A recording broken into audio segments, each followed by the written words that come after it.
State governments are making hundreds of millions of dollars a year by controlling the sale of alcohol. Let's take a closer look. Here in California, distilleries sell to retailers and retailers sell to customers. The usual retailers are liquor stores, grocery stores, and big box chains. Customers go to these private businesses and in one way or another offer money in exchange for alcohol. But in other areas of the country, the government sells alcohol directly to its citizens, and there are serious dollars involved. In 2022, the state of Utah made $260 million in profit by selling alcohol directly to its residents, and that isn't even the highest number. Alabama made $350 million, Michigan made $620 million. These states are known as controlled jurisdictions with a control system, where alcohol is more heavily regulated. In some cases, the state sells alcohol to private retailers such as bars and grocery stores. In others, the state runs government-owned stores that sell directly to customers, meaning that the money the customer would usually pay to, say, a liquor store is now going to the state. There are a total of 18 jurisdictions in the country where the government plays the middleman between the manufacturer and the customer. The list is Alabama, Montana, Utah, Idaho, New Hampshire, Vermont, Iowa, North Carolina, Virginia, Maine, Ohio, West Virginia, Michigan, Oregon, Wyoming, Mississippi, Pennsylvania, and Montgomery County, Maryland. Not the whole state, just Montgomery County. Let's take a look at a couple of case studies. In Idaho, there are 67 state-run stores and 105 contract-operated stores that sell alcohol directly to customers. We can see net profit over a 3-year period. 2020, $98 million, 2021, $114 million, and 2022 also $114 million. We can break down 22 further.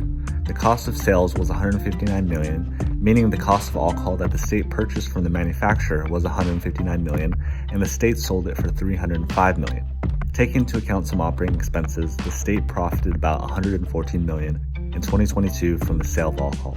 And fun fact, the number one product sold, Tito's Vodka. It's true. Fact check me. We'll go even further. That $114 million, 42% went to the state's general fund to support things like public safety, healthcare, and schools, 24% to cities, 17% to counties, and the remaining 17% to smaller items.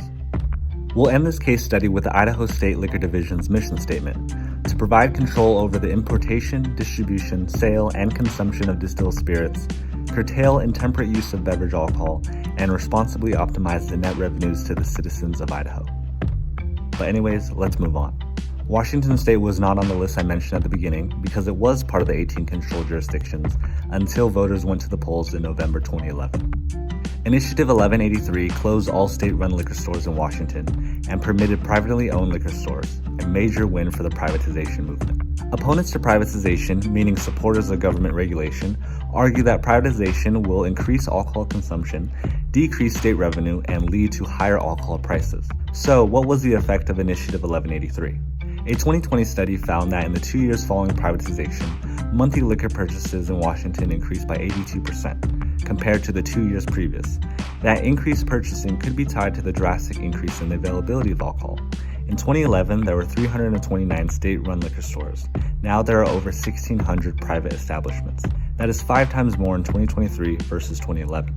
Finally, there's the point of price. A 2015 study found that in the 2 years following privatization, liquor prices in the state rose by an average of 15.5% for a standard 750 milliliter bottle compared to the 2 years previous. One might think that the increased price is a result of taxes to recoup the loss of state revenue, but that is not the case. We can see that state revenues were clearly affected. 2010, $370 million, 2011, $425 million, privatization in 2012, 2013, $318 million, 2014, $201 million. Does accessibility come at a price? Do you think it was worth it? Do you think that more control states will move to privatization? Let me know in the comments.